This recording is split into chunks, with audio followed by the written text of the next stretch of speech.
Morphine, Nizar Qabbani. Le verbe est une cartouche que de son balcon, le gouvernement tire dans la rue sur la foule, en course haletante de chiens affamés. Le verbe dans l'Orient arabe est un fabuliste sableur avec un bonnet rouge, parlant cette langue, et aux gens simples vendons le paradis et de brillants bracelets dorés, des souris blanches et des crapauds. Le verbe, corps putride que baise le livre et le journaliste, et que baise aussi l'imam de la mosquée. Le verbe est une piqûre de morphine qu'on inocule au peuple depuis le 7e siècle. Le verbe en mon pays est une prostituée en exercice, voilà bientôt 1500 ans.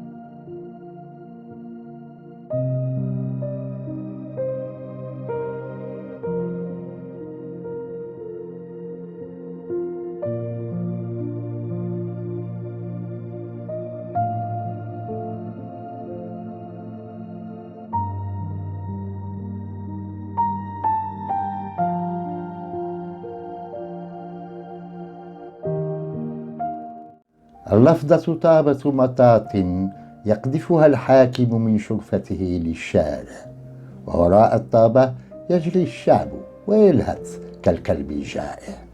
اللفظة في الشرق العربي أرجواز بارع يتكلم 7 ألسنة ويطل بقبعة حمراء ويبيع الجنة للبسطاء وأسوار من خرز لامع، ويبيع لهم فئرانا بيضا وضفادع.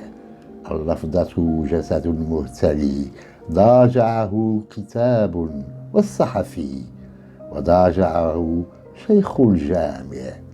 اللفظة إبرة مورفين يحقنها الحاكم للجمهور من القرن السابع.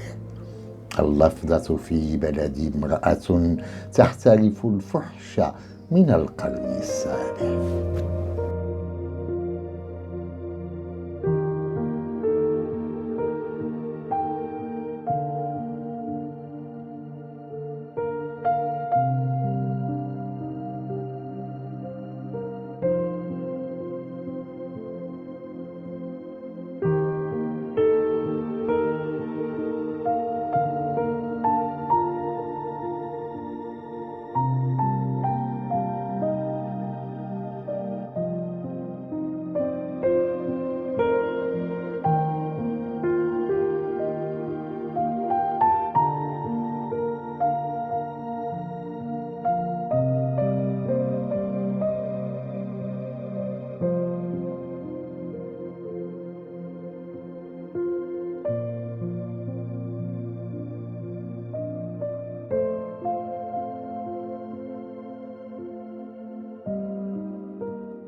Nous avons pensé, mon ami Jawad et moi-même, conclure quelques-unes de nos vidéos présentant quelques traductions de Nizar Qabbani par ce qu'on pourrait appeler un dénouement, une sorte d'épilogue où seront présentées à nos éditeurs l'expérience vécue, les péripéties mentales du moins, par lesquelles est passé le traducteur. Nous ne prétendons ainsi à aucune théorie ou méthode, et notre manière sera la plus éclectique qui soit, une démarche en somme, ne retenant que les deux côtés anecdotiques et ludiques. Allons-y, les élucubrations d'un traducteur dans son texte. Comment être sûr d'une traduction? Et prétendre de l'avis de tous serait pure arrogance, une sottise et du mépris, une impertinence même. Allons-y, et commençons par le titre. Pas de problème. Le poème s'intitule Morphine en arabe, et c'est ce qu'on aura en français. Mais dès le début, surgissent les difficultés, ou plutôt un cumul d'hésitations propres à vous faire abandonner votre projet de traduction. Que voulez-vous?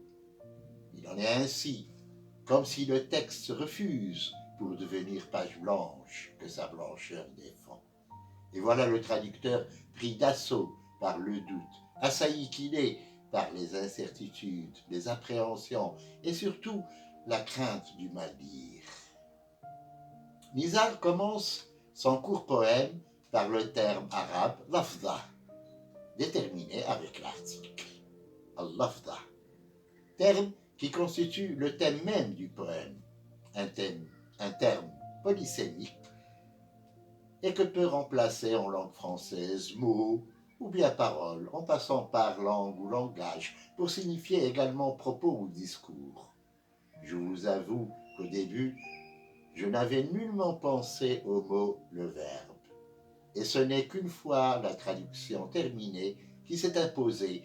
Je ne savais pas alors pourquoi, à moi avec force, venu comme instinctivement et de manière totalement intuitive. Sans entrer dans les détails, je vais vous dire ce que je pense aurait déclenché ce choix quasi spontané. Il est parfaitement clair que le poète, en parlant du gouvernant, pense en premier lieu aux islamistes d'aujourd'hui, mais aussi au pouvoir de l'islam historique, depuis l'avènement des Omeyyades, recourant tous au discours religieux pour leur propagande, un discours faconde, de verbiage babile, mais prétendant à l'éloquence du Coran et du Hadith. Verbe était donc, pour moi, le terme à retenir. Un verbe se voulant divin, dans toute sa transcendance et sa spiritualité, et qui n'est en fait et en pratique qu'un moyen pour abaisser le peuple, l'opprimer et lui arracher sa dignité. Ajoutant à cela que verbe est pourvu d'un accent biblique, comme il me paraissait aussi être le plus générique pour envoyer à tout ce que peut émettre la bouche comme signification. À la fin du poème, Nizar fait naître ce verbe arabe au 7e siècle, très probablement avec les luttes pour le pouvoir après l'assassinat du calife Othman, et qui correspond à l'apparition des nombreux partis politiques religieux, chiites, khalijites et autres groupes et groupuscules. Seulement voilà, 7e siècle, me semblait-il, n'apportait aucun ancrage pour le lecteur francophone, qui, je ne sais s'il comprendrait s'il s'agit du début de l'islam politique et des grandes turbulences qu'il avait causées, et ce jusqu'à aujourd'hui. J'ai alors pensé remplacer par depuis la fin du 1er siècle de l'Hégire, pour l'abandonner, je ne sais pourquoi, et j'ai gardé 7e siècle, et je reprends part depuis voilà bientôt 1500 ans, et qui est le compte hégirien. Voilà, cela dit, je ne suis pas parvenu à chasser le spectre du doute quant à l'Afda. Un ami philologue m'apprend que l'Afda renvoie en premier lieu à ce qu'aimait la bouche comme salive, et on aurait, pourquoi pas, crachat, ou bien salive de vipère. Ensuite, Nizar ne l'aurait-il pas puisé dans le registre de sa langue maternelle, autrement dit dans le dialecte du Cham, pour des raisons affectives et pour certaines connotations qu'il produit et que nous ignorons. C'est en persan que Omar Khayyam, qui connaissait parfaitement la langue arabe, qu'il utilisait pour ses études mathématiques et astronomiques, a écrit ses quatrains. Et c'est en persan également que Jalaluddin Rumi a écrit son poème duel Al-Metnawi.